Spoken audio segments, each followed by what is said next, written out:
नमस्कार दोस्तों। आज हम लेकर आए हैं एक बहुत ही खास और प्रेरणादायक कहानी, महात्मा बुद्ध की पूरी जीवन गाथा। यह कहानी है उस साधु की जिसने दुनिया को शांति, करुणा और ज्ञान का मार्ग दिखाया। गौतम बुद्ध, जिन्होंने अज्ञानता और दुहक से मुक्ति का रास्ता खोज निकाला और मानवता के लिए एक अमूल्य धरोहर छोड़ी। इस वीडियो में हम जानेंगे उनके जन्म से लेकर महापरिनिर्वाण तक की पूरी यात्रा, उनकी शिक्षाएं, संघर्ष और उनका प्रभाव। तो चलिए शुरू करते हैं इस अद्भुत सफर को, जो आपके दिल और दिमाग को छू जाएगा। वर्तमान समय की चुनौतियां। आज का युग तेजी, भौतिकवाद, तनाव और संघर्ष से भरा हुआ है। लोग मानसिक अशांति, असंतुलन और संबंधों में तनाव से जूझ रहे हैं। जीवन में शांति, संयम और करुणा की अत्यधिक आवश्यकता है। बुद्ध की शिक्षाएं, समाधान का मार्ग। 2.1 अष्टांगिक मार्ग और मानसिक स्वास्थ्य। सम्यक दृष्टि और सम्यक संकल्प मानसिक स्थिरता लाते हैं। सम्यक वाक, सम्यक कर्म और सम्यक आजीविका सामाजिक संतुलन को बढ़ाते हैं। सम्यक ध्यान और सम्यक स्मृति आज के युग में माइंडफुलनेस की तरह कार्य करते हैं। 2.2 करुणा और अहिंसा का महत्व। बुद्ध की करुणा की भावना से पारिवारिक और सामाजिक रिश्तों में मधुरता आती है। अहिंसा का सिद्धांत आज के हिंसक और युद्धग्रस्त समाज में अत्यंत उपयोगी है। 2.3 तृष्णा पर नियंत्रण और संतोष। बुद्ध ने तृष्णा को दुहक का कारण बताया। आज के भौतिकवादी युग में उनका यह उपदेश अत्यंत प्रासंगिक है। कम में संतोष और सादगीपूर्ण जीवन। ध्यान, मेडिटेशन का महत्व। आज दुनिया भर में बौद्ध ध्यान तकनीकें, विपश्यना ध्यान, ज़ेन को अपनाया जा रहा है। मानसिक स्वास्थ्य, एकाग्रता और तनाव मुक्ति में ध्यान की भूमिका महत्वपूर्ण है। शिक्षा और बच्चों में नैतिकता। बुद्ध की शिक्षाओं के माध्यम से बच्चों में करुणा, संयम, अनुशासन और सच्चाई जैसे मूल्यों को सरल रूप में सिखाया जा सकता है। ये मूल्य आज की शिक्षा प्रणाली को मानवीय बना सकते हैं। वैश्विक शांति और सहअस्तित्व। बुद्ध का मार्ग युद्ध, हिंसा और नफरत को खत्म कर शांति की स्थापना करता है। उनका संदेश सीमाओं, धर्मों और जातियों से ऊपर उठकर मानवता को जोड़ता है। निष्कर्ष। महात्मा बुद्ध की शिक्षाएं आज केवल धार्मिक दृष्टिकोण से नहीं, बल्कि जीवन जीने की एक व्यावहारिक, वैज्ञानिक और शांतिपूर्ण विधि के रूप में प्रासंगिक हैं। उनका जीवन और दर्शन आज के युग की सबसे बड़ी जरूरत है, चाहे वह व्यक्तिगत हो या सामाजिक, राष्ट्रीय हो या वैश्विक। महात्मा बुद्ध की अंतिम यात्रा। महात्मा बुद्ध ने अपने जीवन के अंतिम वर्ष में अनेक स्थलों की यात्रा की। वे कुशीनगर, वर्तमान उत्तर प्रदेश पहुंचे, जहां उन्होंने अपने अंतिम क्षण बिताए। 80 वर्ष की आयु में शरीर शिथिल हो गया था, लेकिन चेतना और वाणी पूरी तरह जागृत थी। अंतिम भोजन और बीमारी। एक लोहार चुंद ने उन्हें आमंत्रित किया और भोजन कराया। भोजन के बाद बुद्ध को कुछ अस्वस्थता महसूस हुई, जिसे उन्होंने शांत भाव से सहा। वे कुशीनगर के पास सालवन, शाल वृक्षों के बीच में रुके और वहीं लेट गए। महापरिनिर्वाण की तैयारी।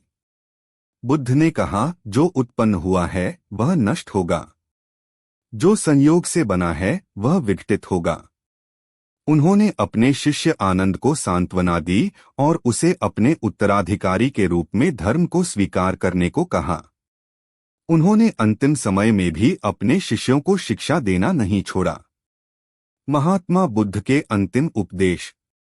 4.1 आत्मदीपो भव। अपने लिए स्वयं दीपक बनो। इसका अर्थ है कि जीवन में स्वयं जागरूक बनो, अपने अनुभव और विवेक से रास्ता खोजो। 4.2 धर्म ही गुरु है। बुद्ध ने कहा कि उनके बाद किसी व्यक्ति को गुरु न बनाना, बल्कि धम्म धर्म को ही गुरु मानना। 4.3 विनय और शील का पालन। उन्होंने मठ व्यवस्था को बनाए रखने और नैतिक आचरण शील का पालन करने की सलाह दी। बुद्ध का महापरिनिर्वाण। बुद्ध ने शाल वृक्षों के बीच शांत भाव से अपने शरीर का त्याग किया। यह घटना महापरिनिर्वाण कहलाती है, जहां बुद्ध ने अंतिम बार सांस ली और पुनर्जन्म के चक्र से मुक्त हुए। उनके पार्थिव शरीर का कुशीनगर में दाह संस्कार किया गया। उपसंहार। बुद्ध की मृत्यु केवल एक शरीर का अंत नहीं थी, बल्कि एक युग का समापन था। उनकी शिक्षाएं, उनके उपदेश और उनका आदर्श आज भी जीवित हैं। उन्होंने सिखाया, अनित्य हैं सभी चीजें। सजग रहो, प्रयत्नशील रहो। महात्मा बुद्ध के निर्वाण के बाद की स्थिति। बुद्ध के महापरिनिर्वाण के बाद शिष्यों और अनुयायियों में गहरी शोक की लहर दौड़ गई, किंतु उन्होंने अपने गुरु की शिक्षा को स्मरण करते हुए स्वयं को संभाला। संघ ने निर्णय लिया कि धर्म और विनय को सुरक्षित रखने हेतु एक सम्मेलन आयोजित किया जाए। प्रथम बौद्ध संगीति, फर्स्ट बुद्धिस्ट काउंसिल। स्थान राजगृह, वर्तमान राजगीर, बिहार। काल बुद्ध के महापरिनिर्वाण के कुछ ही महीनों बाद। आयोजक महाकश्यप, बुद्ध के प्रमुख शिष्य। उद्देश्य बुद्ध के उपदेशों और अनुशासनों को एकत्र कर संरक्षित करना। प्रमुख कार्य। उपाली ने विनय पिटक, नैतिक अनुशासन के नियम का उच्चारण किया। आनंद ने सुत्त पिटक, बुद्ध के उपदेश का वाचन किया। इस तरह मौखिक रूप से धर्म और विनय का संकलन किया गया। द्वितीय संगीति, सेकंड बुद्धिस्ट काउंसिल। स्थान वैशाली। काल बुद्ध के निर्वाण के लगभग 100 वर्ष बाद। प्रमुख विषय, संघ में कुछ भिक्षु शिथिलता लाने लगे थे, उनके विरुद्ध सख्त निर्णय लिए गए।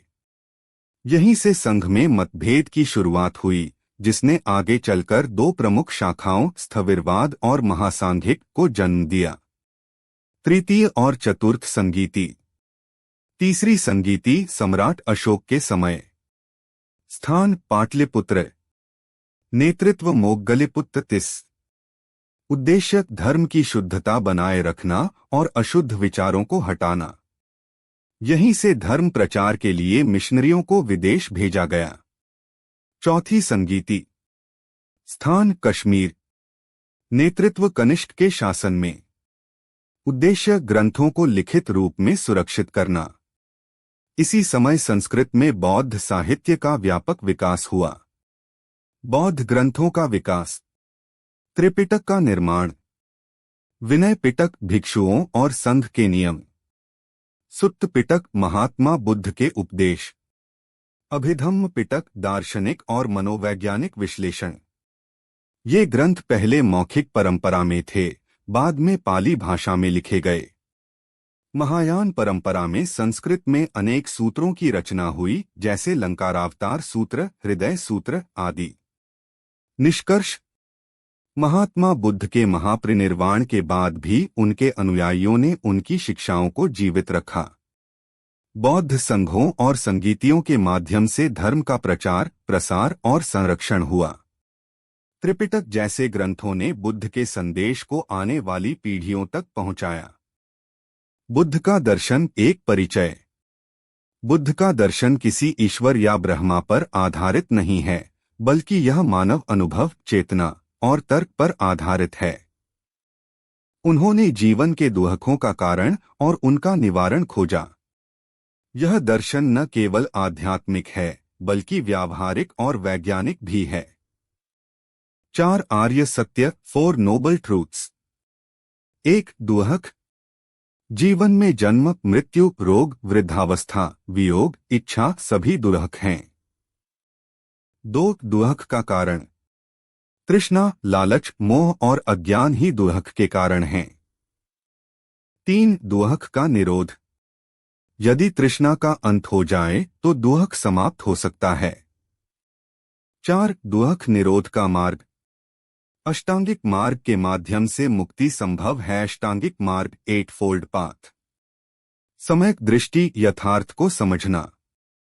सम्यक संकल्प सही निर्णय, सम्यक वाणी सत्य और मधुर बोलना, सम्यक कर्म हिंसा और अधर्म से बचना, सम्यक आजीविका ईमानदारी की जीविका, सम्यक प्रयास सद्गुणों को बढ़ाना, सम्यक स्मृति जागरूकता, सम्यक ध्यान मन की एकाग्रता प्रतीत्यस्मुत्पाद डिपेंडेंट ओरिजिनेशन।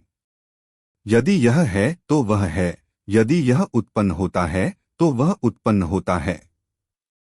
इसका अर्थ है कि सभी वस्तुएं एक दूसरे पर निर्भर हैं। कोई भी वस्तु स्वतंत्र रूप से नहीं अस्तित्व में आती। यह सिद्धांत आज के विज्ञान के भी निकट है। अनात्मवाद, अनत्ता, नो सेल्फ। बुद्ध ने आत्मा या स्व की स्थायी सत्ता को नकारा। व्यक्ति शरीर, भावना, विचार, चेतना और संस्कार का समुच्चय है। यह दृष्टिकोण अनात्मवाद कहलाता है। अनित्य इम्परमानेंस। संसार की सभी वस्तुएं क्षणिक हैं, कोई भी वस्तु शाश्वत नहीं है। यह विचार मन को आसक्ति से मुक्त करता है। करुणा और मैत्री। बुद्ध का दर्शन केवल ज्ञान नहीं बल्कि करुणा से जुड़ा है। सभी जीवों के प्रति मैत्री और करुणा रखना, यह उनके दर्शन का मूल है। बौद्ध दर्शन का आधुनिक महत्व। यह दर्शन आज के समय में वैज्ञानिक सोच, मनोविज्ञान और मानवता के मूल्यों को प्रेरित करता है। ध्यान, माइंडफुलनेस और करुणा आधारित थेरेपी आज बौद्ध सिद्धांतों पर आधारित हैं। निष्कर्ष। महात्मा बुद्ध का दर्शन केवल एक धर्म नहीं बल्कि जीवन जीने की कला है। यह तर्क, अनुभव और सत्य पर आधारित है।